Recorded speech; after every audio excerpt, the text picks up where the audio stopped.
Mining often feels like a gamble, where each descent is like entering a dark, unpredictable world with only a dusty helmet and a glimmer of hope. At 1,000 meters deep, each shift feels like a roll of the dice. The deeper you go, the less likely you are to come back. Over time, though, the darkness and danger become all too familiar, and the routine takes over, turning risk into just another part of the job. About a year ago, right out of high school, I got a job as a miner.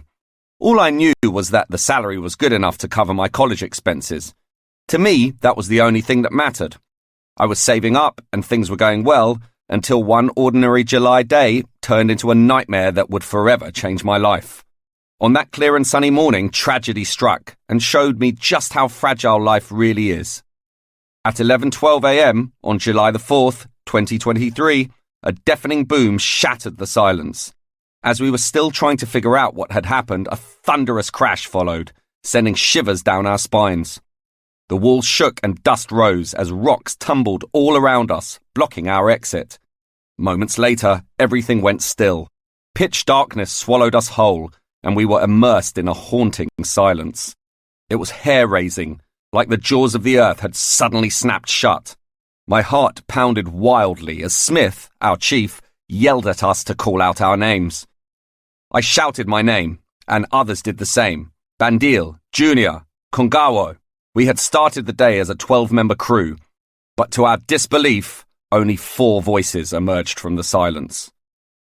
Smith tried to dial for help, but couldn't get any signal. We waited and waited, but as time passed with no rescue in sight, it was hard to stay optimistic.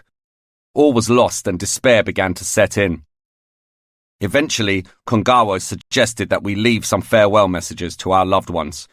We all agreed, and Smith solemnly recorded one for his family before handing the phone over to us.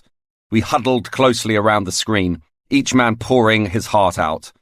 When it was my turn, I was completely overcome. "Hey, Mum, Dad," I said, my voice hoarse and trembling. "I'm sorry for worrying you, but I can't be with you anymore. I just wanted to thank you for everything you've done for me. I love you." Afterward, I was overcome by a profound mix of sadness and gratitude, leaving me speechless. I had no idea how long had passed. It might have been minutes, hours, or even days. It felt as if time had ground to a halt. At some point, as we drifted in and out of uneasy sleep, some faint tapping and scraping sounds began to reach us. Yes, there they were again. The sounds grew louder and louder until, suddenly, the rescuers broke through the debris. Everyone shouted and cheered, overwhelmed with relief at the sight of these long-awaited heroes.